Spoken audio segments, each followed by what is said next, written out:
제 얼굴에 돈봉투를 던진 아가씨는 제 아들이 평생 만져보지도 못할 액수를 읊으며 당장 꺼지라고 소리쳤습니다. 그리고 저는 30년 넘게 남의 집 살림을 하며 한 번도 목소리 높여본 적 없던 저는 그 아가씨의 뺨을 힘껏 내리쳤습니다. 예순을 바라보는 제가 대체 무슨 배짱으로 재벌집 외동딸의 뺨을 때렸을까요? 이 모든 일은 제가 20년 넘게 일하던 식당이 문을 닫게 된 그해 겨울로부터 시작됩니다. 제 이름은 박수진 올해 58입니다. 5년 전 하늘 갔던 남편이 갑작스러운 심장마비로 제 곁을 떠났습니다. 마른 하늘에 날벼락이라는 말이 어떤 건지 그때 처음 알았어요. 아침에 멀쩡히 출근하던 사람이 싸늘한 주검이 되어 돌아왔을 때 세상이 무너지는 것 같았습니다.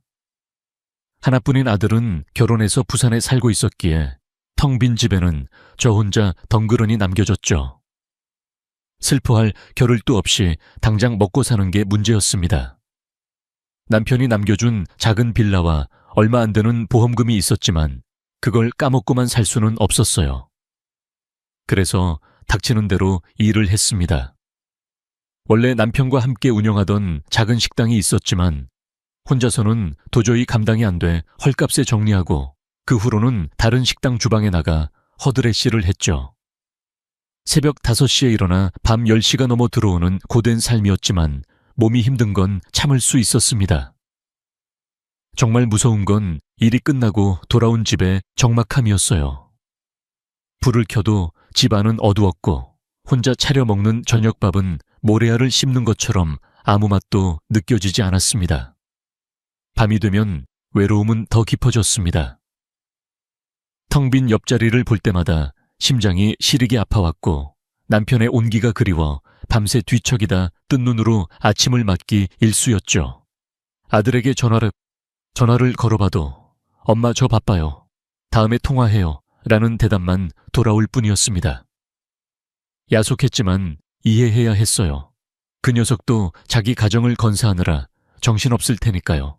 그렇게 희망도 기대도 없이 하루하루를 버텨내던 어느 날 청천벽력 같은 소식이 들려왔습니다. 제가 20년 가까이 일했던 식당이 경영난으로 문을 닫는다는 거였어요. 하루아침에 일자리를 잃은 저는 막막함에 주저앉아 한참을 울었습니다. 이제 뭘 해서 먹고 살아야 하나? 이 나이에 나를 써줄 곳이 있기나 할까? 두려움이 온몸을 덮쳐왔습니다. 그렇게 몇 주를 시리에 빠져 지내던 중 예전에 식당에서 함께 일했던 동생에게서 전화가 왔습니다.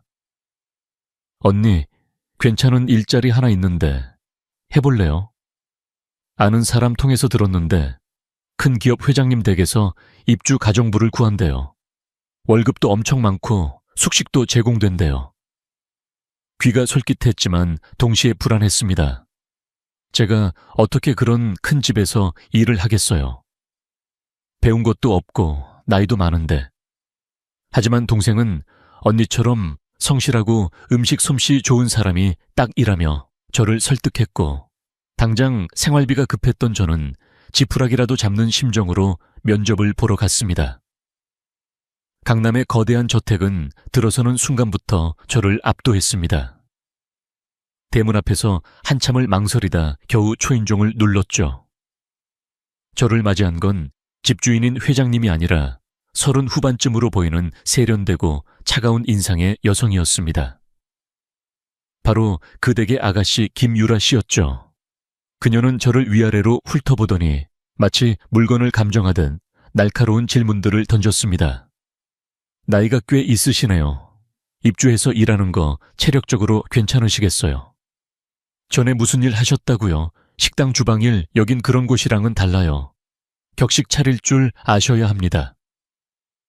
저는 최대한 공손하게 대답했지만 그녀의 눈빛에서는 저에 대한 불신과 경계심이 역력히 느껴졌습니다. 마지막으로 그녀는 몇 가지 규칙을 말해주었습니다. 첫째, 아버지는 조용한 분이시니 절대 귀찮게 해드리지 마세요. 필요한 용건 외에는 말도 걸지 마시고요. 둘째, 집안의 물건에는 절대 손대지 마세요. 특히 아버지 서재는 출입 금지입니다. 셋째, 정해진 휴일 외에는 외출을 삼가주세요. 손님들이 자주 오시니 항상 대기하고 있어야 합니다. 그건 규칙이라기보다 차라리 족쇄에 가까웠습니다. 숨이 턱 막혔지만 저는 선택의 여지가 없었어요. 네, 알겠습니다, 아가씨. 그렇게 제 길고 긴 그리고 지독한 회장 댁에서의 삶이 시작되었습니다. 저는 그때 꿈에도 몰랐습니다. 이 얼음장같이 차가운 집에서 제 인생을 송두리째 뒤흔들 폭풍 같은 사랑을 만나게 될 줄은요. 제 이야기가 어떻게 전개될지 궁금하시다면 다음 편을 기대해 주세요. 좋아요와 구독 알람 설정은 저에게 큰 힘이 됩니다. 여러분의 따뜻한 응원 한마디가 다음 영상을 만드는 원동력이 됩니다. 감사합니다. 그렇게 시작된 회장 댁에서의 첫날은 마치 꽁꽁 얼어붙은 성에 들어온 것만 같았습니다. 아가씨가 정해준 제 방은 집의 가장 구석진 곳에 있었지만 제겐 과분할 정도로 넓고 깨끗했어요. 하지만 방 안의 공기는 어찌나 차갑던지 창문 하나 없는 감옥처럼 느껴졌습니다. 아침 6시 저는 칼같이 일어나 주방으로 향했습니다. 집은 거대한 유령의 집처럼 고요했고 대리석 바닥을 밟는 제 발소리만이 크게 울려 퍼졌습니다. 주방은 최신식 기구들로 가득 차 있었지만 사람의 온기라고는 찾아볼 수 없었어요. 저는 아가씨가 어젯밤 식탁 위에 놓아둔 아침 식단표를 확인했습니다. 회장님, 저염식 한식, 샐러드 과일 주스, 아가씨, 그릭 요거트, 견과류, 아메리카노. 빼곡하게 적힌 글씨에서부터 숨이 막혀오는 것 같았습니다. 정해진 시간에 맞춰 음식을 준비하고 식탁에 차렸습니다. 곧이어 회장님과 아가씨가 식당으로 들어왔습니다. 김강훈 회장님. 처음으로 제대로 마주한 그는 사진보다 훨씬 더 위험 있는 모습이었습니다. 희끗희끗한 머리를 단정하게 빗어 넘기고 값비싸 보이는 실내복을 입고 있었지만 그 어떤 옷으로도 감출 수 없는 단단한 체격과 날카로운 눈빛을 가지고 계셨죠. 그는 저를 한번 쓱 쳐다볼 뿐 아무 말 없이 자리에 앉아 신문을 펼쳤습니다. 마치 제가 투명인간이라도 된 것처럼요. 유라 아가씨 역시 제게 눈길 한번 주지 않고 자리에 앉았습니다. 두 사람 사이에는 어떤 대화도 오가지 않았습니다. 숟가락과 그릇이 부딪히는 소리, 그리고 회장님이 신문을 넘기는 소리만이 식당 안을 채웠습니다. 20년간 시끌벅적한 식당 주방에서 일했던 제게 그 침묵은 너무나도 낯설고 무거웠습니다. 밥이 입으로 들어가는지 코로 들어가는지 모를 정도로 긴장된 식사가 끝나자 두 사람은 아무 말 없이 각자의 방으로 사라졌습니다. 그 후로도 매일이 똑같았습니다. 저는 유령처럼 집 안을 오가며 청소하고 빨래하고 정해진 식단에 맞춰 음식을 만들었습니다. 회장님과는 거의 마주칠 일이 없었고 어쩌다 마주쳐도 그는 저를 못 본 척 지나가기 일쑤였습니다. 유라 아가씨는 매일 저녁 하얀 장갑을 끼고 집안 구석구석을 확인하며 먼지 하나라도 나오면 얼음장 같은 목소리로 저를 질책했습니다. 아줌마, 여긴 전에 일하던 식당 주방이 아니에요. 제대로 좀 하세요. 그럴 때마다 저는 죄인처럼 고개를 숙여야만 했습니다. 월급날이 되어 제 통장에 찍힌 액수는 상상 이상으로 컸지만 그 돈이 제게 기쁨을 주지는 못했습니다. 오히려 돈의 무게만큼이나 제 마음의 외로움은 더욱 커져만 갔습니다. 남편이 살아있을 때 비록 가난했지만 우리는 매일 저녁 마주 앉아 그날 있었던 소소한 이야기를 나누며 웃곤 했습니다. 하지만 이 거대한 집에는 웃음소리가 없었습니다. 돈은 많았지만 행복은 없어 보였습니다. 특히 회장님의 뒷모습을 볼 때면 이상하게 마음이 아려왔습니다. 넓은 서재에 홀로 앉아 창밖을 바라보는 그의 어깨는 세상의 모든 짐을 짊어진 듯 무거워 보였고 그 깊은 눈 속에는 누구에게도 말 못할 외로움이 짙게 배어 있는 것 같았습니다. 저는 그저 이 숨막히는 집에서 쥐 죽은 듯이 제 몫만 하면 된다고 생각했습니다. 하지만 며칠 뒤 회장님이 제 앞에서 쓰러지시기 전까지는 말입니다. 돈이 많다고 해서 외롭지 않은 것은 아니더군요. 오히려 높은 담장과 넓은 집이 그 사람을 더 큰 외로움 속에 가두는 감옥이 될 수도 있다는 것을 저는 이곳에 와서야 비로소 깨닫게 되었습니다. 어쩌면 사람이란 곁에 누군가 있어주지 않으면 살아갈 수 없는 존재인지도 모릅니다. 그날은 유난히 비가 많이 내리는 밤이었습니다. 유라 아가씨는 친구들과의 저녁 약속으로 일찍 외출했고 거대한 저택에는 저와 회장님 단둘만이 남아 있었죠. 저는 저녁 식사를 준비해 회장님의 서재 문을 조심스럽게 두드렸습니다. 회장님, 저녁 식사 준비되었습니다. 안에서는 아무런 대답이 없었습니다. 평소 같으면 들여놓게 하는 무뚝뚝한 목소리가 들려야 했는데 말이죠.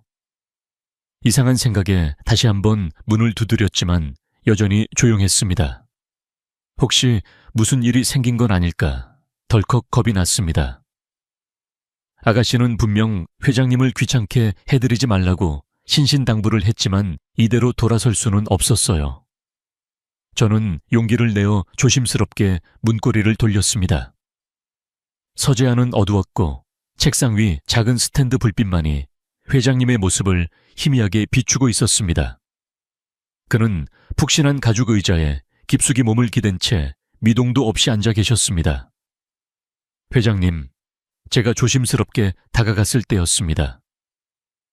회장님의 거친 숨소리가 들렸고 그의 이마는 식은땀으로 흠뻑 젖어 있었습니다. 얼굴은 창백하게 질려 있었죠. 저는 깜짝 놀라 쟁반을 내려놓고 회장님께 달려갔습니다. 회장님, 괜찮으세요? 정신 좀 차려보세요. 제가 어깨를 흔들자 그는 희미하게 눈을 뜨며 저를 바라보았습니다. 그의 눈은 초점을 잃고 흐릿했습니다. 머리가 너무 어지럽군. 그 말을 끝으로 그는 다시 눈을 감았습니다.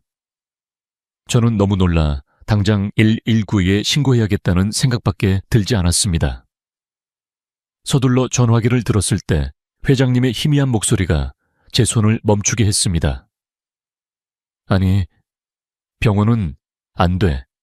유라가 알면 시끄러워져. 그는 딸이 걱정하는 것을 원치 않으시는 듯 했습니다. 저는 어찌할 바를 몰라 발만 동동 굴렀습니다.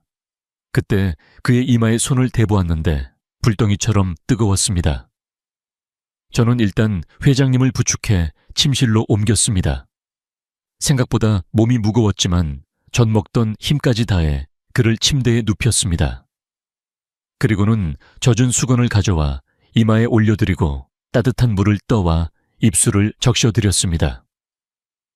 유라 아가씨에게 전화를 걸어야 하나 수십 번을 망설였습니다. 하지만 회장님의 마지막 말이 귓가에 맴돌아 참아 전화를 걸 수 없었습니다. 대신 저는 주방으로 달려가 죽을 끓이기 시작했습니다. 남편이 아플 때마다 끓여주던 쌀을 푹 고아 만든 부드러운 흰죽이었습니다. 1시간 넘게 정성을 다해 죽을 끓여 침실로 가져갔습니다. 회장님은 여전히 끙끙 앓는 소리를 내며 잠들어 계셨습니다. 저는 조심스럽게 그를 깨워 몸을 일으켜 드렸습니다. 회장님, 뭐라도 좀 드셔야 기운을 차리실 수 있어요. 그는 힘겹게 눈을 뜨고는 제가 내민 죽 그릇을 잠시 바라보았습니다.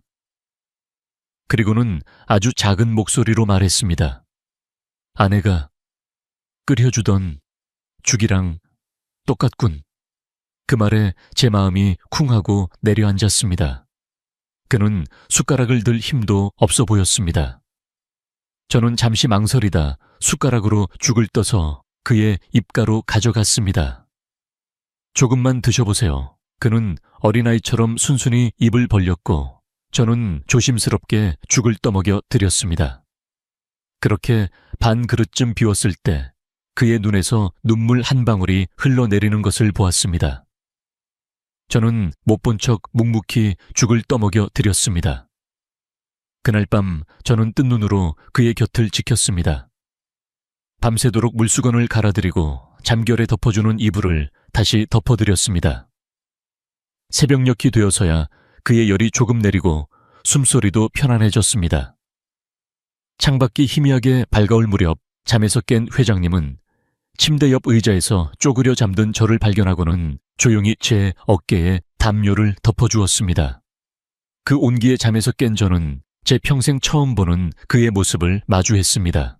무뚝뚝하고 차갑기만 하던 그의 얼굴에 희미하지만 따뜻한 미소가 걸려 있었습니다. 그날 이후 회장님은 저를 더 이상 투명인간 취급하지 않으셨습니다. 가끔이지만 제게 먼저 말을 걸어오기도 하셨죠. 하지만 그 작은 변화는 유라 아가씨의 날카로운 눈을 피할 수 없었습니다.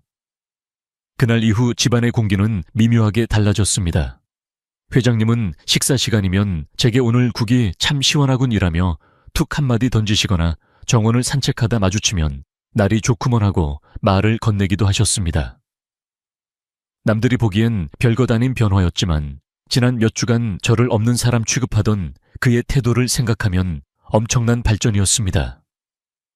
저는 그럴 때마다 맛있게 드셔주셔서 감사합니다 혹은 네 회장님이라며 공손하게 대답했지만 마음 한구석이 따뜻해지는 것은 어쩔 수 없었습니다. 하지만 그 온기는 오래가지 못했습니다. 아버지의 작은 변화를 누구보다 먼저 감지한 사람은 바로 딸 김유라 아가씨였습니다.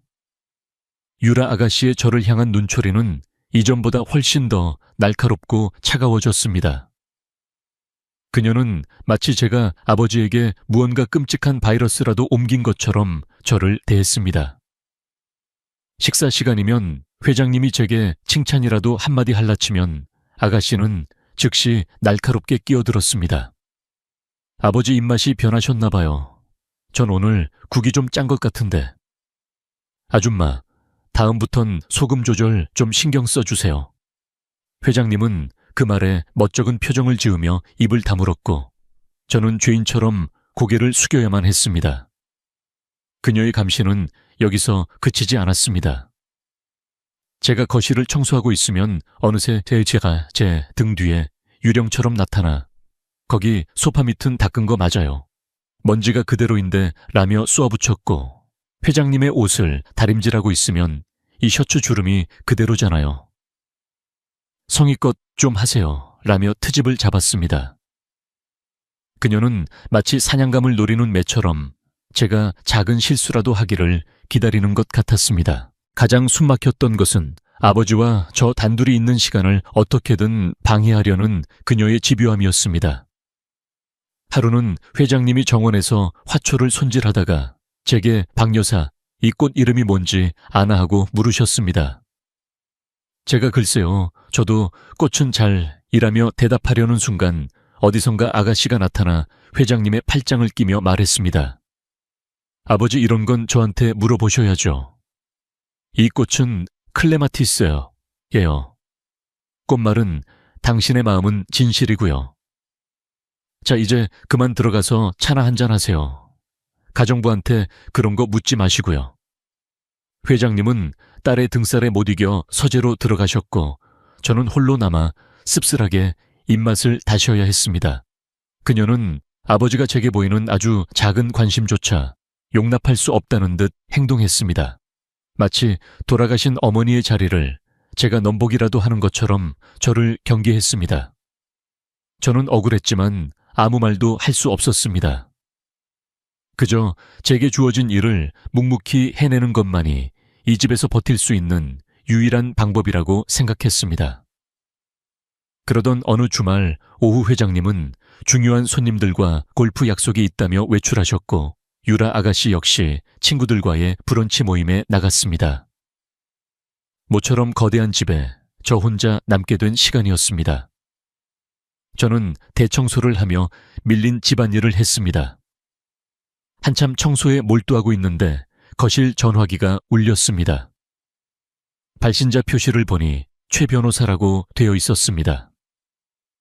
회장님의 고문 변호사인 듯 했습니다. 저는 조심스럽게 전화를 받았습니다. 네, 김강훈 회장님 댁입니다. 그러자 수화기 너머에서 다급한 목소리가 들려왔습니다. 아가씨, 큰일 났습니다, 지금. 회장님께서 골프를 치시다가 갑자기 가슴 통증을 호소하며 쓰러지셨습니다. 그 말을 듣는 순간 제 심장도 쿵 하고 내려앉았습니다. 세상이 하얗게 변하는 것 같았습니다. 며칠 전 밤에 쓰러지셨던 회장님의 모습이 눈앞에 아른거렸습니다. 저는 떨리는 목소리로 물었습니다. 그래서 회장님은요? 변호사의 대답은 저를 더 큰 절망에 빠뜨렸습니다. 저는 그날 밤 제 인생을 송두리째 바꿔놓을 선택을 해야만 했습니다. 병원 이송 중에 심정지가 왔었습니다. 변호사의 목소리는 절망으로 가득 차 있었습니다. 제 머릿속은 완전히 하얗게 변했고 손에 들고 있던 수화기를 떨어뜨릴 뻔했습니다. 다행히 응급처치로 지금은 맥박이 돌아왔지만 상태가 매우 위중합니다. 지금 바로 서울중앙병원 응급실로 오셔야겠습니다. 저는 거의 정신을 잃을 지경이었습니다. 당장 병원으로 달려가야 한다는 생각밖에 없었죠. 허둥지둥 옷을 갈아입으려는데 문득 유라 아가씨가 떠올랐습니다. 아가씨에게 이 사실을 알려야 했습니다. 떨리는 손으로 아가씨의 휴대폰 번호를 눌렀지만 신호만 갈 뿐 받지를 않았습니다. 친구들과의 모임 중이라 시끄러워서 못 듣는 것일 수도 있었습니다. 저는 애타는 마음으로 계속 전화를 걸었지만 결과는 마찬가지였습니다. 시간은 흐르고 회장님의 상태는 위급한데 저는 발만 동동 구를 수밖에 없었습니다. 결국 저는 혼자서라도 가야겠다고 결심했습니다. 지갑 하나만 겨우 챙겨 들고 집을 뛰쳐나와 택시를 잡았습니다. 서울중앙병원 응급실로 최대한 빨리 가주세요. 제 목소리는 울음으로 흠뻑 젖어 있었습니다. 병원으로 가는 내내 저는 두 손을 모아 간절히 기도했습니다. 제발 무사하시게 해달라고. 응급실에 도착했을 때 그곳은 전쟁터나 다름없었습니다. 저는 흰 가운을 입은 의사와 간호사들 사이를 헤치며 김강훈 회장님을 찾았습니다. 중환자실 앞에서 초조하게 서성이는 최 변호사를 발견하고는 달려갔습니다. 회장님은요, 괜찮으신 건가요? 최 변호사는 땀으로 젖은 얼굴로 고개를 저었습니다.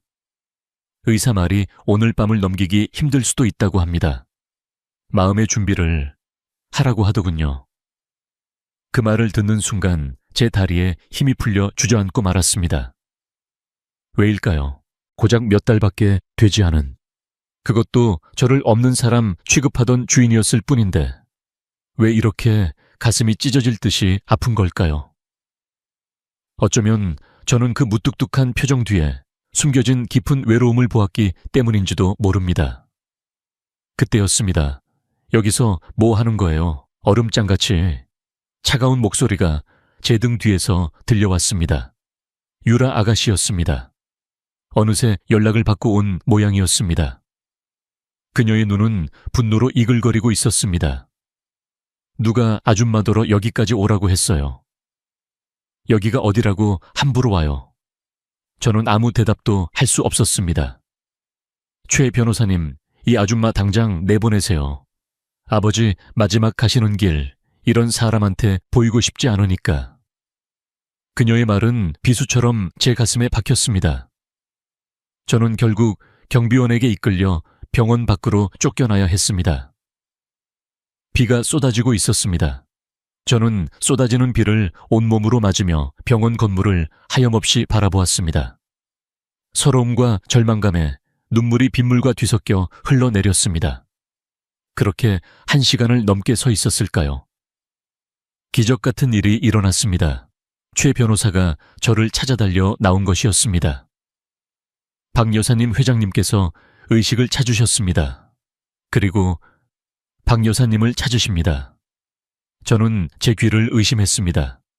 다시 병원으로 달려 들어갔을 때 회장님은 산소 호흡기에 의지한 채 힘겹게 숨을 쉬고 계셨습니다.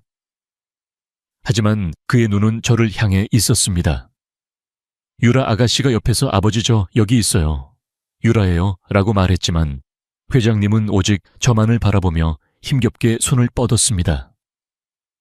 저는 조심스럽게 다가가 그의 손을 잡았습니다. 그의 손은 차가웠지만 저를 잡는 힘은 강했습니다. 그는 아무 말도 하지 않았지만 그의 눈빛이 모든 것을 말해주고 있었습니다. 곁에 있어 주어서 고맙다고, 혼자 가게 하지 말아달라고 말입니다. 그날 이후 회장님은 기적적으로 회복하기 시작했습니다.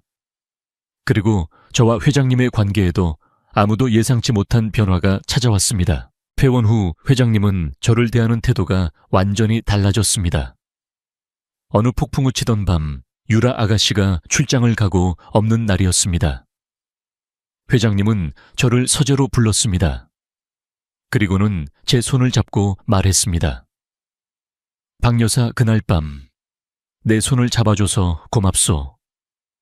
그의 눈빛은 그 어느 때보다 진지했습니다. 나는 평생 외롭게 살아왔소. 아내도 내 딸 유라도. 내 곁에 있었지만 나는 항상 혼자였지. 하지만 당신은 달랐어. 당신 손은 따뜻했어.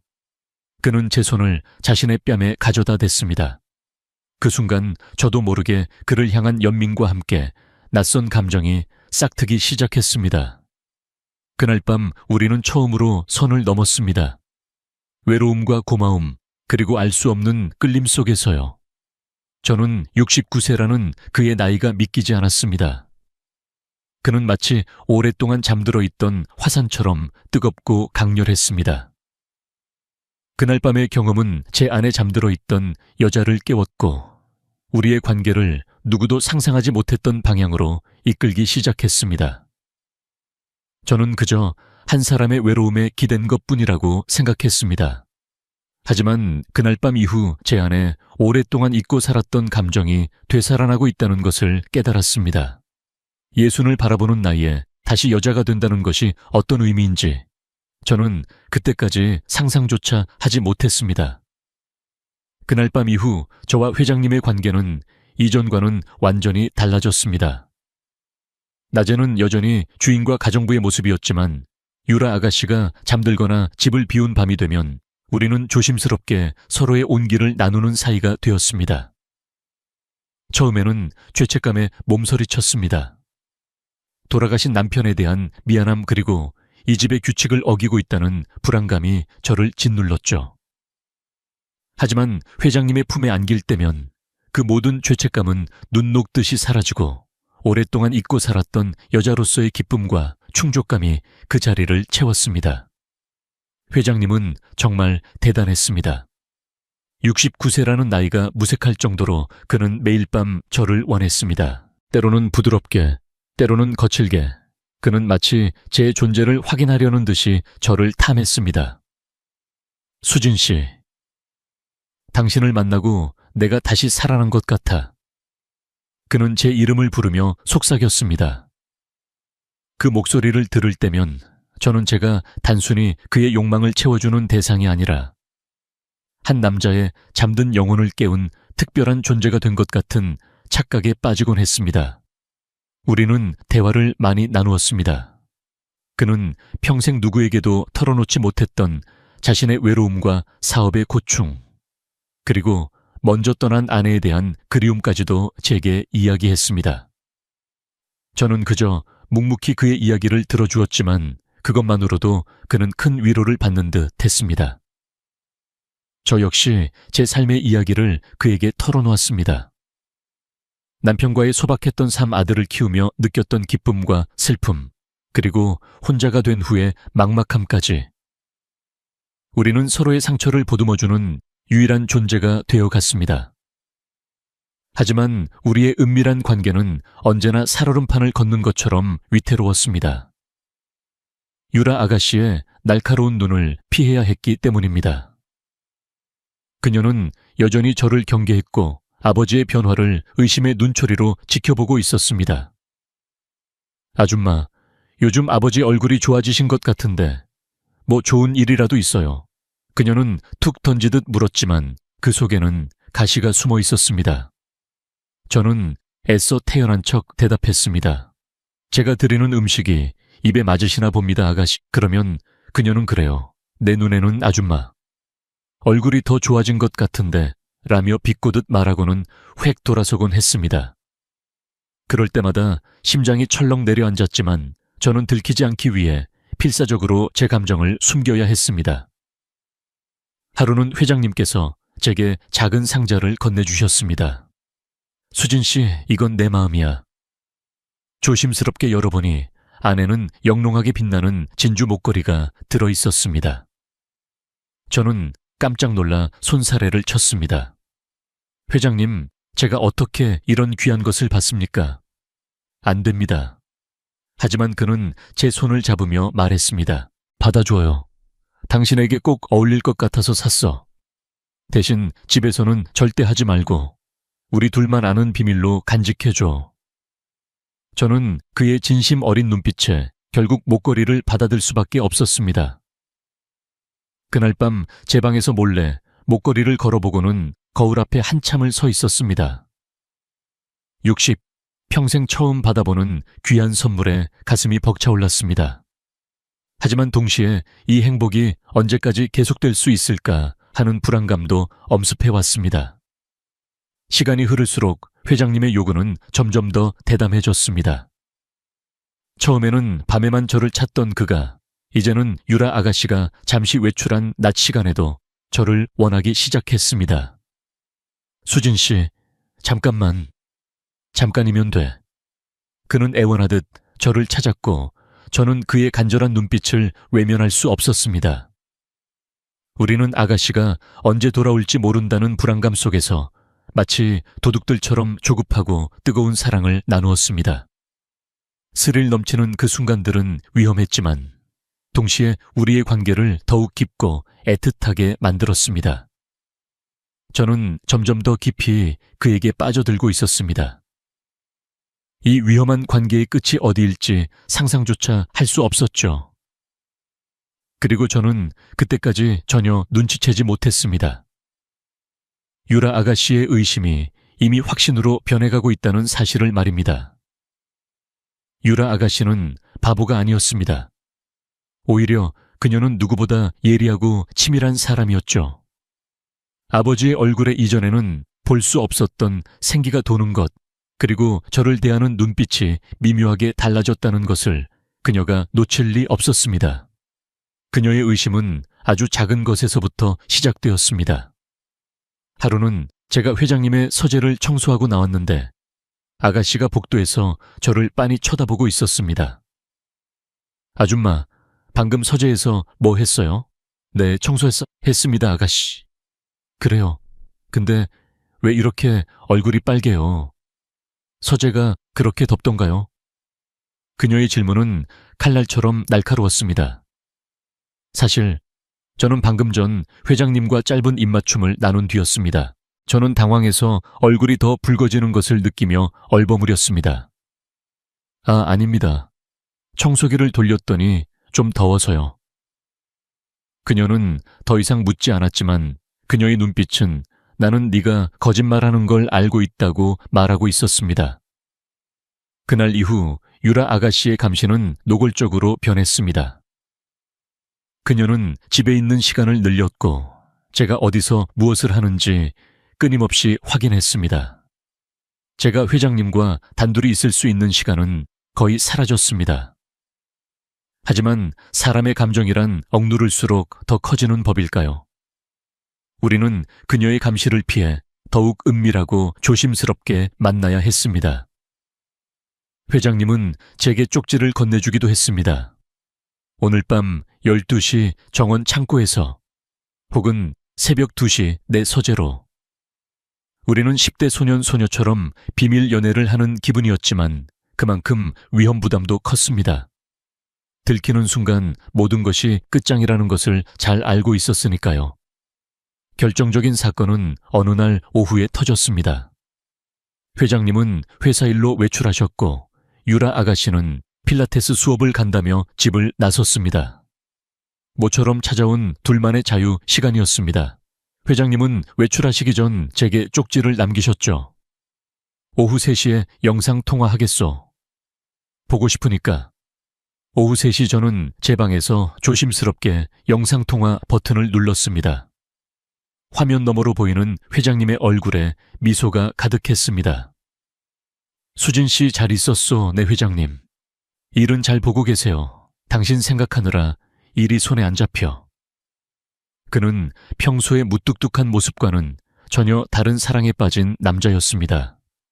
우리는 그렇게 한참 동안 애틋한 대화를 나누었습니다. 그때였습니다. 수진 씨, 지난번에 내가 사준 목걸이 한번 해보면 안 될까? 당신이 한 모습을 보고 싶은데. 저는 잠시 망설였습니다. 하지만 그의 간절한 부탁을 거절할 수 없었죠. 저는 서랍 깊숙이 숨겨두었던 진주 목걸이를 꺼내 목에 걸었습니다. 어떠세요, 회장님? 화면 속 회장님의 얼굴이 환하게 밝아졌습니다. 역시 내 생각이 맞았어. 세상에서 당신이 제일 잘 어울려. 바로 그 순간이었습니다. 쾅 제 방 문이 거칠게 열렸습니다. 문 앞에는 유라 아가씨가 온몸을 부들부들 떨며 서 있었습니다. 그녀의 손에는 제 영상통화 화면이 그대로 찍힌 휴대폰이 들려 있었습니다. 필라테스 수업을 간다던 그녀는 사실 저를 감시하기 위해 집에 몰래 숨어 있었던 겁니다. 이게 다 무슨 짓이에요? 그녀의 목소리는 분노와 배신감으로 갈라져 있었습니다. 감히 우리 아버지랑 이런 더러운 짓을 해. 그것도 우리 엄마가 아끼던 목걸이를 하고. 그녀는 이성을 잃고 제게 달려들어 목걸이를 잡아챘습니다. 진주알들이 바닥으로 우수수 쏟아졌습니다. 저는 너무 놀라 아무 말도 아무 행동도 할 수 없었습니다. 그저 산산조각난 진주알들처럼 제 짧았던 행복도 이렇게 끝나는구나 하는 절망감에 휩싸일 뿐이었습니다. 이제 모든 것이 끝났다고 생각했을 때 유라 아가씨는 제게 상상조차 할 수 없었던 잔인한 제안을 해왔습니다. 유라 아가씨의 눈은 증오로 불타고 있었습니다. 그녀는 바닥에 흩어진 진주알들을 경멸스럽게 쳐다보더니 이내 제 멱살이라도 잡을 것처럼 다가왔습니다. 저는 공포에 질려 뒷걸음질 쳤습니다. 더러운 것, 내까짓게 감히 우리 엄마 자리를 넘봐. 그녀의 목소리는 뱀처럼 차갑고 날카로웠습니다. 저는 떨리는 목소리로 겨우 대답했습니다. 아가씨, 오해입니다. 그런 게 아니에요. 오해, 내 눈으로 똑똑히 봤는데 뭐가 오해라는 거야. 이 집에서 내쫓기기 전에 내가 마지막 기회를 줄게. 그녀는 잠시 숨을 고르더니 제게 상상조차 못했던 말을 내뱉었습니다. 그녀는 자신의 방으로 들어가더니 두툼한 돈봉투 하나를 들고 나왔습니다. 그리고 그것을 제 얼굴을 향해 경멸스럽게 던졌습니다. 툭! 봉투가 제 가슴팍에 맞고 바닥으로 떨어졌습니다. 그 안에 3억이야. 내 아들이 평생 만져보지도 못할 돈이지. 이거 가지고 당장 이 집에서 꺼져. 그리고 다시는 내 아버지 앞에 나타나지 마. 만약 약속을 어기면 오늘 찍은 이 사진 내 아들 회사랑 온 동네방네 다 뿌려버릴 테니까. 육지 이숙집 다 된 늙은 여자가 남자 홀려서 돈 뜯어내는 꽃뱀이라고 소문내는 거 나한테는 일도 아니야. 알아들어 그녀의 말 한마디 한마디는 날카로운 칼이 되어 제 심장을 후벼 팠습니다. 제 아들까지 들먹이는 그녀의 잔인함에 저는 더 이상 참을 수가 없었습니다. 지난 몇 달간 겪었던 서름 무시, 그리고 제 진심까지 돈으로 매도당하는 모욕감. 이 모든 것이 한순간에 폭발했습니다. 제 안에서 무언가 툭 하고 끊어지는 소리가 들렸습니다. 저는 바닥에 떨어진 돈 봉투를 천천히 주워 들었습니다. 그리고 유라 아가씨에게 다가갔습니다. 그녀는 제가 돈을 받고 순순히 물러날 것이라 생각했는지 비웃음 섞인 표정으로 저를 내려다보고 있었습니다. 저는 그녀의 눈을 똑바로 쳐다보며 말했습니다. 아가씨, 돈이 그렇게 좋으세요? 제 목소리는 이상할 정도로 차분했습니다. 돈이면 사람의 마음도 진심도 다 살 수 있다고 생각하세요. 뭐라는 거야 지금? 그녀가 당황한 듯 말을 더듬는 순간 제 손이 허공을 갈랐습니다. 짝 맑고 날카로운 파열음이 거실 전체에 울려 퍼졌습니다. 제 손바닥이 유라 아가씨의 뺨을 힘껏 내리친 것이었습니다. 30년 넘게 남의 집 살림을 하며 20년간 식당 주방에서 굽신거리며 살아온 제가 한 번도 누군가에게 손찌검은커녕 큰 소리 한 번 내본 적 없던 제가 재벌집 외동딸의 뺨을 때린 것입니다. 유라 아가씨는 너무나 큰 충격에 아무 말도 못하고 자신의 뺨을 감싸쥔 채 저를 바라보았습니다. 그녀의 눈에는 놀라움과 분노, 그리고 당혹감이 뒤섞여 있었습니다. 네가 감히 나를... 그녀가 이성을 잃고 제게 달려들려던 바로 그 순간이었습니다. 지금 이게 다 무슨 짓들이야. 거실 입구에서 지옥의 악마처럼 분노에 찬 목소리가 들려왔습니다. 저와 유라 아가씨 두 사람의 고개가 동시에 소리가 나는 쪽으로 돌아갔습니다. 그곳에는 회사에 갔어야 할 김강훈 회장님이 온몸으로 분노를 뿜어내며 서 있었습니다. 그의 손에는 제가 며칠 전 끓여드렸던 죽을 담았던 보온병이 쥐어져 있었습니다. 아마도 그날의 고마움을 잊지 못해 제게 깜짝 선물을 주려고 일찍 퇴근했던 모양입니다. 그는 모든 것을 보고 모든 것을 들었던 것입니다. 그 순간 저는 알 수 있었습니다. 이제 더 이상 돌이킬 수 없는 강을 건넜다는 것을. 폭풍은 이제 막 시작되었을 뿐이었습니다. 회장님의 등장에 거실의 공기는 순식간에 얼어붙었습니다. 유라 아가씨는 귀신이라도 본 것처럼 얼굴이 새하얗게 질렸고 저는 제 심장이 바닥으로 곤두박질 치는 것을 느꼈습니다. 회장님의 얼굴은 이전에는 단 한 번도 본 적 없는 무서운 분노로 일그러져 있었습니다. 그의 시선은 바닥에 흩어진 진주알들과 돈봉투 그리고 딸의 붉게 부어오른 뺨을 차례로 훑었습니다. 유라야, 이게 다 무슨 짓이냐고 아빠가 물었다. 그의 목소리는 낮았지만 그 안에 담긴 분노는 집 전체를 뒤흔들 만큼 강력했습니다.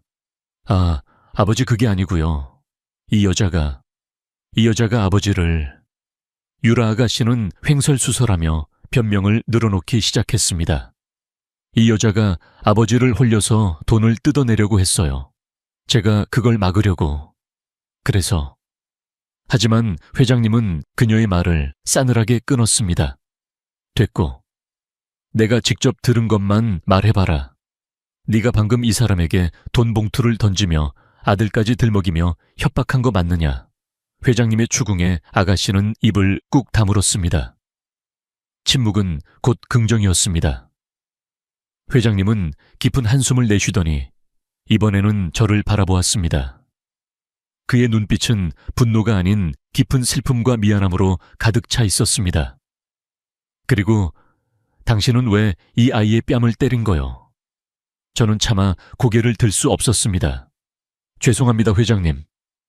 제가 죽을 죄를 지었습니다. 제 목소리는 죄책감에 떨리고 있었습니다. 하지만 아가씨께서 제 아들까지 거론하며 저를 모욕하시는 것은 참을 수가 없었습니다. 제 진심을 돈으로 짓밟는 것 같아서. 그래서 저도 모르게 저는 울먹이며 사실대로 말했습니다. 회장님은 아무 말 없이 제 이야기를 듣고 계셨습니다. 잠시 무거운 침묵이 흘렀습니다. 유라 아가씨는 아버지가 당연히 자신의 편을 들어줄 것이라 생각했는지 억울하다는 표정으로 회장님을 바라보았습니다. 하지만 회장님의 입에서 나온 말은 모두의 예상을 뒤엎는 것이었습니다. 유라야.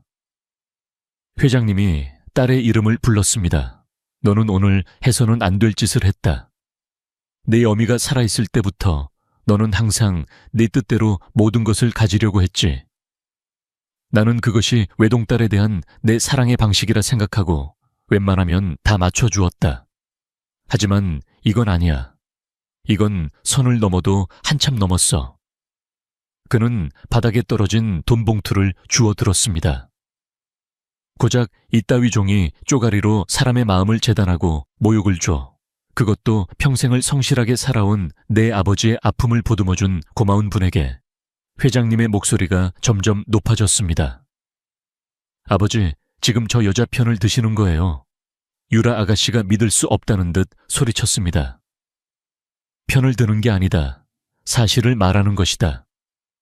회장님은 제게로 다가와 떨고 있는 제 어깨를 감싸 안았습니다. 그리고는 딸을 향해 폭탄과도 같은 선언을 했습니다. 똑똑히 들어라, 김유라. 이분은 이제 더 이상 이 집의 가정부가 아니다. 유라 아가씨의 눈이 충격으로 커졌습니다. 이 사람은 이제 내 여자다. 그 말이 거실 전체에 울려 퍼지는 순간 세상의 모든 소리가 멎는 것 같았습니다.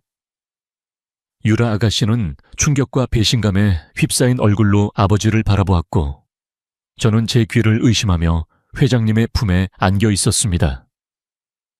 회장님은 저를 더욱 꽉 끌어안으며 딸에게 마지막 통첩을 날렸습니다. 그러니 앞으로 이 사람에게 손끝 하나라도 더 건드렸다가는 그땐 네가 내 딸이라도 용서하지 않을 것이다. 내 말 알아들었느냐? 회장님의 선언은 위태롭던 저와 그의 관계를 새로운 국면으로 이끌었습니다. 하지만 그것은 동시에 더 크고 추악한 싸움의 시작을 알리는 신호탄이기도 했습니다.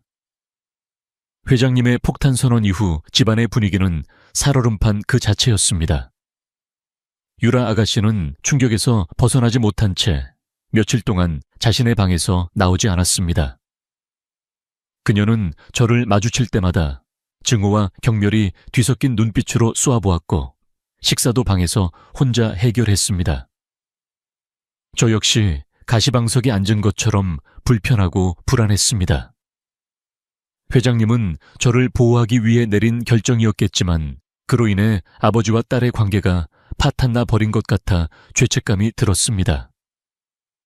회장님, 저 때문에 아가씨와 너무... 제가 조심스럽게 말을 꺼내자 회장님은 제 손을 잡으며 단호하게 말했습니다. 수진 씨 탓이 아니오. 모든 건 내 잘못이고 유라의 오만함 때문이오. 시간이 지나면 언젠가는 이해해 줄 거요. 하지만 유라 아가씨는 아버지를 이해할 생각이 전혀 없어 보였습니다. 며칠 후 그녀는 마치 아무 일도 없었다는 듯이 이전처럼 행동하기 시작했습니다. 하지만 그것은 폭풍전야의 고요함일 뿐이었습니다. 그녀는 집안에서 저를 몰아낼 수 없다는 것을 깨닫자 이제 외부로 눈을 돌리기 시작한 것입니다. 그녀의 복수는 훨씬 더 교활하고 추악한 방식으로 이루어졌습니다. 시작은 친척들 사이에서부터였습니다. 아가씨는 주말마다 친척집을 방문하거나 전화를 걸어 눈물로 호소하기 시작했습니다. 고모, 우리 아버지가 이상해지셨어요. 얼마 전에 들어온 가정부한테 완전히 빠져서 저를 내치려고 하세요. 그녀는 뛰어난 연기자였습니다. 아버지에 대한 걱정과 돌아가신 어머니에 대한 그리움을 내비치며 교묘하게 저를 아버지를 조종하는 사악한 꽃뱀으로 둔갑시켰습니다. 소문은 걷잡을 수 없이 퍼져나갔습니다. 김 회장이 늙어서 판단력이 흐려졌다더라. 젊은 가정부가 꼬리쳐서 재산을 다 빼돌리려고 한다더라. 듣자 하니 그 여자가 치매에 걸린 회장님을 학대한다더라는 식의 악의적인 이야기들이 사리부터 퍼져나갔습니다. 심지어 아가씨는 아버지의 오랜 지인들과 회사 임원들에게까지 연락해 아버지가 지금 정상적인 경영 판단을 할 수 있는 상태가 아니니 자신이 아버지를 대신해 회사를 책임져야 한다는 식으로 여론을 형성하기 시작했습니다.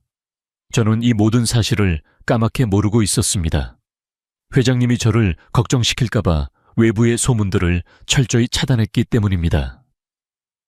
저는 그저 회장님의 따뜻한 보살핌 속에서 유라 아가씨와의 냉전이 끝나기만을 기다리고 있었습니다. 사건은 회장님의 생신날 터졌습니다. 그날 저녁 회장 댁에서는 조촐한 가족 파티가 열렸습니다. 회장님의 동생 내외와 몇몇 가까운 친척들이 모였죠. 유라 아가씨는 그날따라 유난히 제게 친절했습니다. 아줌마 오늘 음식 준비하느라 고생 많으셨어요. 이리 와서 앉으세요. 저는 어색했지만 그녀가 드디어 마음을 열었나 싶어 기쁜 마음으로 식탁에 앉았습니다. 하지만 그것은 모두 계산된 연극이었습니다. 케이크에 촛불을 끄고 와인을 한 잔씩 돌린 후 회장님의 동생, 즉 저에게는 시동생이 되는 분이 조심스럽게 입을 열었습니다. 형님 드릴 말씀이 있습니다.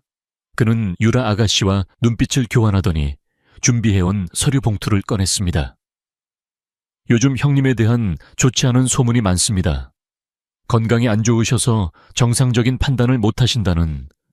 그래서 저희는 형님의 재산을 보호하고 회사를 지키기 위해 형님에 대한 성년 후견인 신청을 법원에 제출하기로 했습니다. 성년 후견인, 그것은 즉 아버지를 정신적으로 온전치 못한 사람으로 만들어 딸인 자신이 모든 재산과 경영권을 관리하겠다는 의미였습니다. 회장님의 얼굴이 분노로 굳어졌습니다. 지금 뭐라고 했나? 바로 그때 유라 아가씨가 눈물을 터뜨리며 외쳤습니다. 아버지, 제발 정신 좀 차리세요. 저 여자가 아버지 옆에 붙어서 재산을 다 빼돌리려고 하는 거 모르시겠어요. 저는 아버지를 지키고 싶은 것뿐이에요. 모든 친척들이 동조하며 회장님을 압박하기 시작했습니다. 형님, 유라 말이 맞습니다. 회장님, 저희는 다 회장님을 걱정해서 이러는 겁니다. 그 순간 모든 것이 유라 아가씨가 꾸민 한편의 연극이었다는 것을 깨달았습니다. 저는 순식간에 회장님을 조종하는 파렴치한 여자가 되어 모든 비난의 화살을 맞고 있었습니다. 저는 그 자리에서 얼어붙은 채 아무 말도 할 수 없었습니다. 세상에서 가장 무서운 것은 어쩌면 진실이 아니라 진실처럼 포장된 거짓말일지도 모릅니다. 여러 사람이 입을 모아 같은 거짓말을 반복하면 어느새 그것이 진실이 되어버리는 순간이 오더군요. 저는 그날 그 무서움을 온몸으로 겪어야 했습니다. 친척들의 비난과 딸의 거짓 눈물 속에서 회장님은 한동안 아무 말도 하지 못하셨습니다. 그의 얼굴에는 분노와 함께 깊은 배신감과 슬픔이 어려 있었습니다. 자신이 평생을 바쳐 이룬 회사와 재산, 그리고 하나뿐인 딸에게 정신병자 취급을 당하는 심정이 어떠했을까요? 저는 차마 그의 얼굴을 쳐다볼 수가 없었습니다. 모든 것이 저 때문인 것만 같아 쥐구멍에라도 숨고 싶은 심정이었습니다. 한참의 침묵 끝에 회장님이 자리에서 벌떡 일어났습니다. 그리고는 온 집안이 떠나갈 듯이 고함을 쳤습니다. 모두 내 집에서 당장 나가. 그의 목소리에는 핏발선 분노가 서려 있었습니다. 내가 아직 죽지도 않았는데 내 재산을 가지고 이따위 더러운 짓들을 벌여 내 정신이 온전치 못하다고. 천만에 내 정신은 지금 어느 때보다도 멀쩡하다. 썩 나가. 다시는 내 눈앞에 나타나지 마. 회장님의 서슬퍼런 기세에 친척들은 어쩔 줄 몰라 하며 쭈뼛쭈뼛 집을 빠져나갔습니다.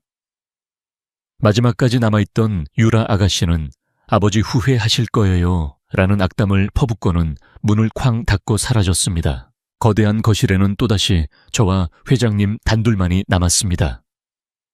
엉망이 된 파티 음식과 쓰러진 와인잔들이 그날의 아수라장을 말해주고 있었습니다. 회장님은 소파에 주저앉아 두 손으로 얼굴을 감쌌습니다. 그의 넓은 어깨가 가늘게 떨리고 있었습니다. 태어나서 처음으로 저는 그가 우는 모습을 보았습니다. 소리내어 우는 대신 그는 모든 슬픔을 속으로 삼키고 있었습니다. 저는 조심스럽게 다가가 그의 어깨에 손을 얹었습니다. 회장님, 그는 고개를 들지 않은 채 잠긴 목소리로 말했습니다.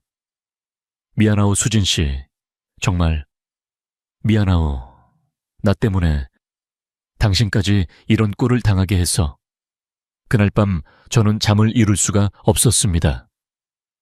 회장님은 자신의 방으로 들어간 후 나오지 않으셨고 저 역시 제 방 침대에 누워 뜬 눈으로 밤을 새웠습니다.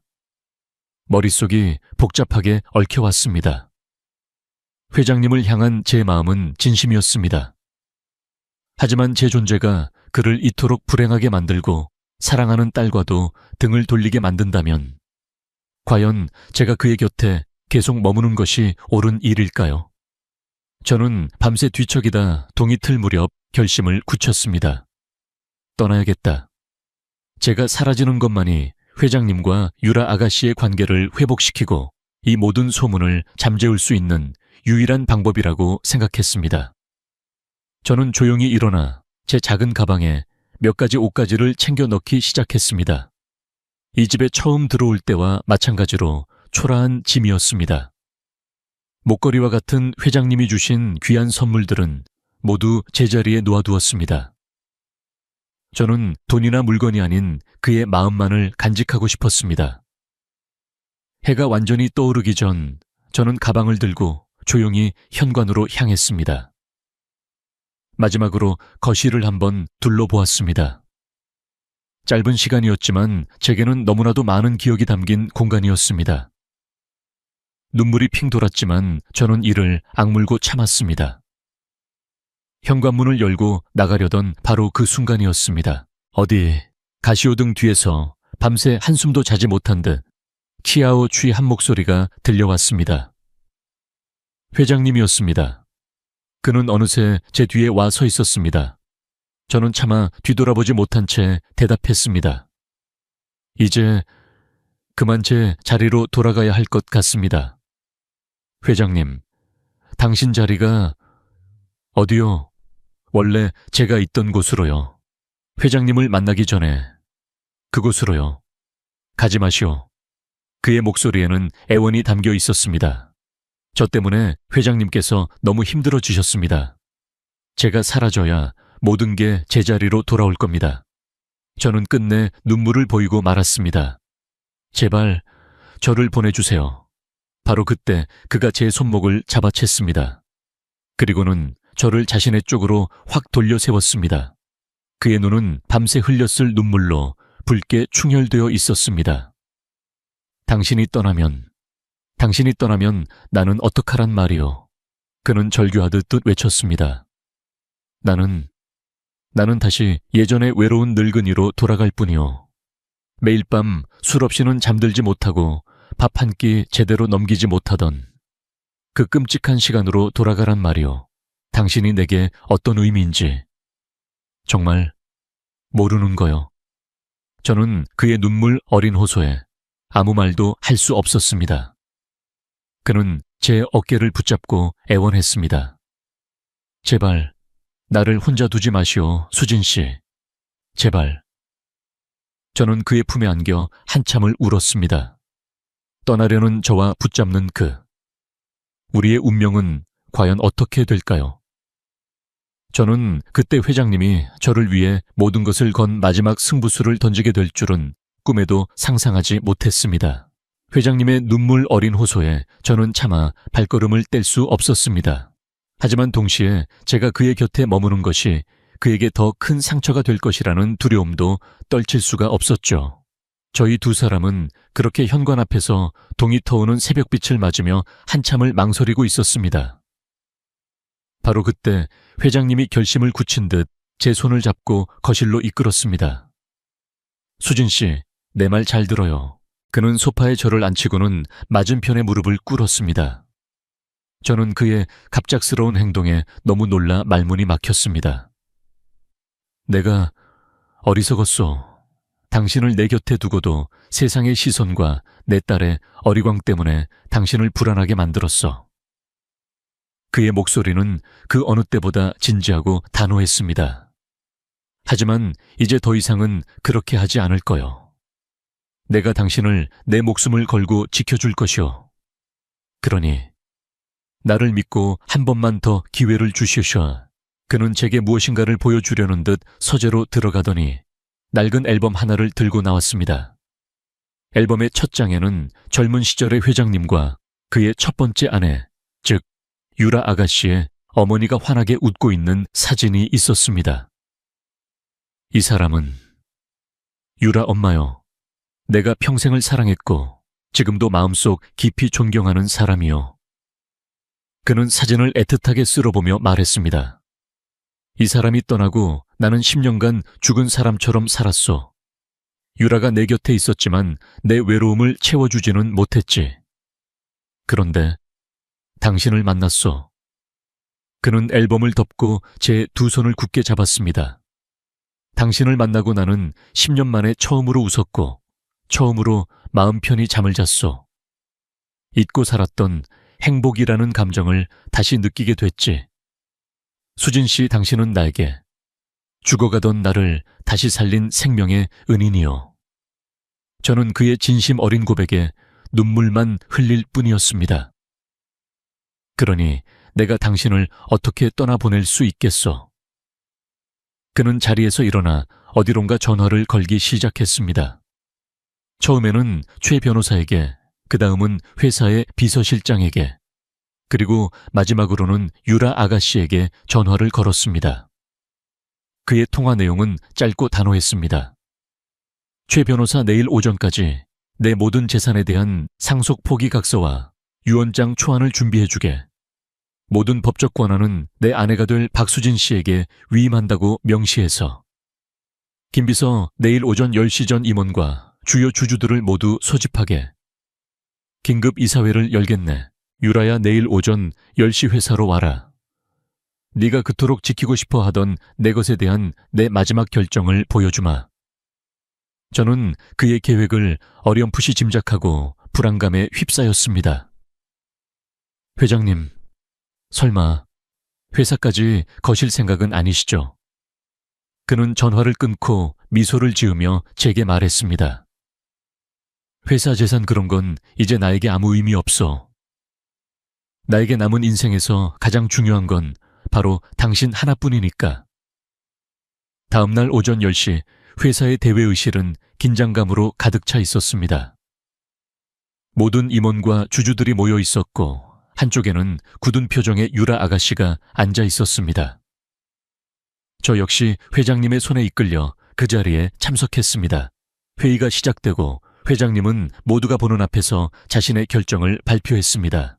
그는 자신이 가진 모든 회사 지분을 사회에 환원하고 경영 일선에서 완전히 물러나겠다고 선언했습니다. 회의장은 순식간에 아수라장이 되었습니다. 모두의 충격과 만류 속에서 회장님은 마지막으로 저를 바라보았습니다. 그리고는 모든 사람이 지켜보는 그 자리에서 제 앞에 한쪽 무릎을 꿇었습니다. 그의 손에는 화려하지는 않지만 진심이 담긴 작은 반지가 들려 있었습니다. 박수진 씨, 나는 이제 돈도 명예도 없는 평범한 늙은이에 불과하오. 그런 나라도 괜찮겠소? 나와 결혼해 주시겠소? 그 순간 회의실의 모든 소음이 멎었습니다. 유라 아가씨는 믿을 수 없다는 표정으로 무릎 꿇은 아버지와 눈물을 흘리는 저를 번갈아 쳐다보고 있었습니다. 회장님은 자신의 모든 것을 걸고 세상 앞에서 제게 청혼한 것입니다. 그의 진심은 과연 얼음장 같던 딸의 마음마저 녹일 수 있을까요? 회장님의 갑작스러운 청혼에 대회의실은 숨막히는 정적에 휩싸였습니다. 모든 사람의 시선이 저와 회장님 그리고 유라 아가씨에게로 향했습니다. 저는 흐르는 눈물을 주체할 수 없었습니다. 한 남자가 저를 위해 평생을 바쳐 이룬 모든 것을 버리는 순간을 목격하고 있었습니다. 돈과 명예가 아닌 오직 사랑만을 선택한 그의 모습에 제 심장은 터질 듯이 뛰었습니다. 저는 떨리는 손으로 제 입을 막으며 천천히 고개를 끄덕였습니다. 네, 좋아요, 회장님. 제 작은 대답에 회장님의 얼굴에 비로소 안도의 미소가 번졌습니다. 그는 제 손에 반지를 끼워주었고 우리는 서로를 부축하듯 자리에서 일어났습니다. 바로 그때였습니다. 아버지 회의실 한쪽에서 유라 아가씨의 절규에 가까운 목소리가 터져 나왔습니다. 그녀는 자리에서 일어나 비틀거리는 걸음으로 우리에게 다가왔습니다. 그녀의 얼굴은 눈물과 후회, 그리고 복잡한 감정들로 뒤범벅이 되어 있었습니다. 왜, 왜 이렇게까지 하세요? 제가 잘못했어요. 아버지 제발 모든 걸 버리지 마세요.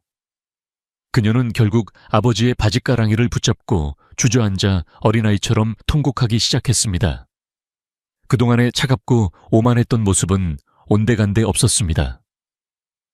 그녀 역시 아버지를 사랑하는 그저 서툰 방식의 딸이었을 뿐이라는 것을 저는 그 순간 깨달았습니다. 회장님은 우는 딸을 가만히 내려다보았습니다. 그의 눈빛에는 더 이상 분노가 아닌 깊은 연민과 부정이 담겨 있었습니다. 그는 천천히 허리를 숙여 딸을 일으켜 세웠습니다. 유라야, 아버지가 모든 것을 버리는 게 아니다. 아버지는 이제야 내 인생에서 가장 소중한 것을 얻은 것이다. 그는 저와 딸의 손을 번갈아 잡았습니다. 나는 평생 너와 내 어미를 위해 그리고 이 회사를 위해 살아왔다. 단 한 번도 나 자신을 위해 살아본 적이 없지. 하지만 이제는 나도 행복해지고 싶다. 이 사람과 함께 말이다. 그는 딸의 눈을 바라보며 진심으로 말했습니다. 네가 진정으로 아버지를 생각한다면 아버지의 마지막 행복을 축복해주면 안 되겠느냐. 유라 아가씨는 아버지의 진심 어린 말에 그리고 제 손을 잡고 있는 그의 따뜻한 온기에 마침내 닫혀있던 마음의 문을 열었습니다. 그녀는 흐르는 눈물을 닦으며 저를 향해 고개를 숙였습니다. 죄송합니다. 제가 아줌마를 오해했어요. 저희 아버지를 잘 부탁드립니다. 그녀의 진심 어린 사과에 저 역시 눈물을 흘리며 고개를 끄덕일 수밖에 없었습니다. 그날 이후 모든 것이 제자리를 찾아갔습니다. 회장님은 약속대로 경영 일선에서 물러나 명예회장으로 남았고 회사의 전문 경영은 유능한 전문 경영인에게 맡겨졌습니다. 유라 아가씨 역시 자신의 과오를 뉘우치고 아버지의 행복을 진심으로 응원해주는 든든한 딸로 돌아왔습니다. 그리고 몇 달 후 저희 두 사람은 가까운 친지들과 유라 아가씨의 축복 속에서 조촐한 결혼식을 올렸습니다. 저는 하얀 웨딩드레스 대신 회장님이 선물해준 고운 한복을 입었습니다.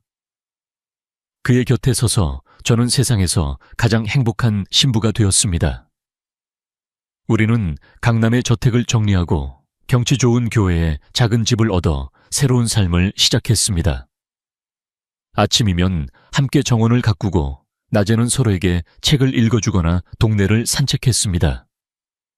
저녁이면 제가 만든 소박한 음식을 함께 나누어 먹으며 하루를 마무리했죠. 그 무엇과도 바꿀 수 없는 평화롭고 행복한 시간이었습니다. 물론 회장님의 대단한 정력은 여전했습니다. 그는 아침, 점심, 저녁을 가리지 않고 저를 원했지만 이제 저는 더 이상 그것이 부담스럽거나 놀랍지 않았습니다. 오히려 그의 건강한 모습에 감사했고 그가 저를 얼마나 사랑하는지를 확인하는 행복한 의식이 되었습니다. 저는 이제 더 이상 외로운 가정부가 아닙니다. 한 남자의 사랑받는 아내이자 제 삶의 진정한 주인이 되었습니다. 육시 평생을 돌아 저는 마침내 진정한 행복을 찾은 것입니다.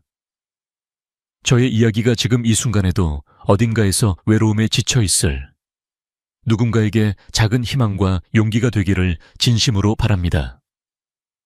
사랑하기에 늦은 나이란 없다는 것을, 그리고 진심은 결국 통한다는 것을 꼭 기억해 주셨으면 합니다. 오늘 들려드린 이 기나긴 이야기는 어쩌면 단순히 한 여성의 기구한 인생 역전극으로 보일 수도 있겠습니다. 하지만 저는 이 이야기를 통해 돈이나 사회적 지위 같은 겉모습 뒤에 숨겨진 우리 모두의 보편적인 감정과 삶의 진정한 가치에 대해 이야기하고 싶었습니다.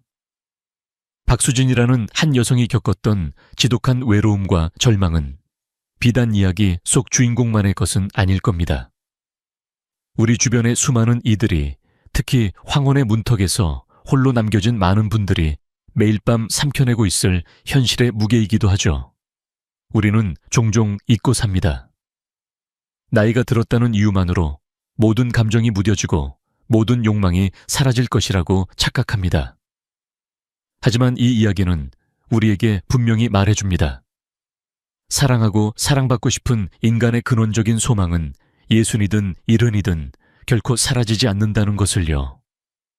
김강훈 회장은 모든 것을 가졌지만 그의 영혼은 텅 비어 있었습니다. 거대한 저택과 수천억의 재산도 그의 밤을 채워주지 못했죠. 그가 진정으로 원했던 것은 자신의 지위나 재산이 아닌 있는 그대로의 자신을 봐주고 따뜻한 죽 한 그릇을 건네줄 단 한 사람이었습니다. 저는 이 두 사람의 만남을 통해 진정한 부유함이란 통장 잔고가 아니라 마음을 나눌 수 있는 사람이 곁에 있느냐에 달려있다는 평범한 진리를 다시금 깨닫습니다. 물론 이들의 사랑이 순탄하지만은 않았습니다. 세상의 편견과 가장 가까운 가족의 반대라는 거대한 벽에 부딪혔죠. 딸 유라의 행동은 분명 이기적이고 잔인했지만 그 이면에는 아버지의 사랑을 잃을지도 모른다는 두려움과 그릇된 방식의 걱정이 숨어 있었습니다. 이는 우리에게 소통의 부재가 얼마나 큰 오해와 상처를 낳는지를 보여줍니다. 만약 그들이 서로의 진심을 조금 더 일찍 들여다보려 노력했다면 그토록 아픈 시간을 겪지 않았을지도 모릅니다. 하지만 이 모든 역경 속에서 가장 빛났던 것은 바로 용기였습니다. 자신의 행복을 위해 남은 인생을 더 이상 외로움 속에 가두지 않기 위해 세상의 손가락질과 가족의 비난을 정면으로 마주하기로 결심한 두 사람의 용기 말입니다. 행복은 가만히 기다리는 사람에게 찾아오는 선물이 아니라 때로는 모든 것을 걸고 쟁취해야 하는 것일지도 모릅니다.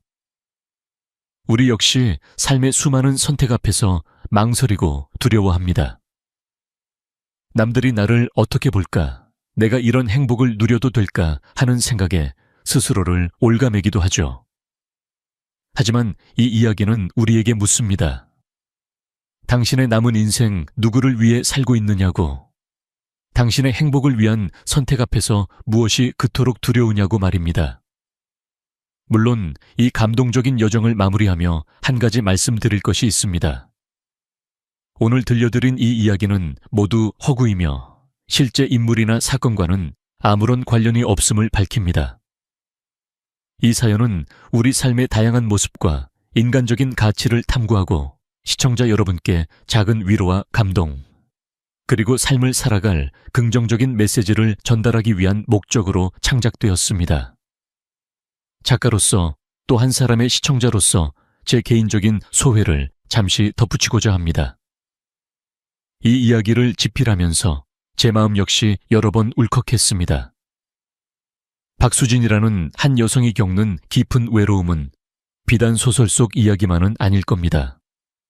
우리 주변에 수많은 어머님 아버님들이 홀로 겪어내고 계실 현실이기도 하죠.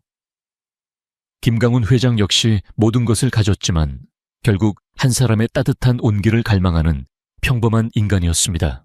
저는 이 이야기를 통해 돈이나 명예가 결코 채워줄 수 없는 인간 본연의 가치에 대해 다시 한번 생각하게 되었습니다. 딸 유라의 행동은 분명 잘못되었지만 그릇된 방식으로나마 아버지를 지키려 했던 그녀의 모습에서 우리는 소통의 부재가 얼마나 큰 비극을 낳는지 볼 수 있습니다. 무엇보다 제게 가장 큰 울림을 준 것은 바로 용기였습니다. 자신의 행복을 위해 세상의 편견과 가족의 반대에 맞서기로 결심한 두 주인공의 용기 말입니다. 우리 모두가 삶의 어느 순간에서든 자신의 행복을 선택할 용기를 가졌으면 좋겠습니다. 결국 우리의 삶을 구원하는 것은 거창한 것이 아니라 곁에 있는 한 사람의 진심 어린 마음이라는 것을 잊지 말아야겠습니다. 오늘 이야기에 대한 여러분의 생각은 어떠신가요, 여러분? 삶의 이야기나 이 사연을 통해 느낀 점을 댓글로 자유롭게 남겨주세요. 여러분의 한마디 한마디가 저에게는 큰 힘이 되고 또 다른 분들에게는 깊은 위로와 공감이 될 수 있습니다. 제 이야기가 마음에 드셨다면 좋아요와 구독 알람 설정을 통해 앞으로도 저와 함께 해주시길 바랍니다. 항상 건강하시고 사랑이 가득한 하루 보내시길 바랍니다. 감사합니다.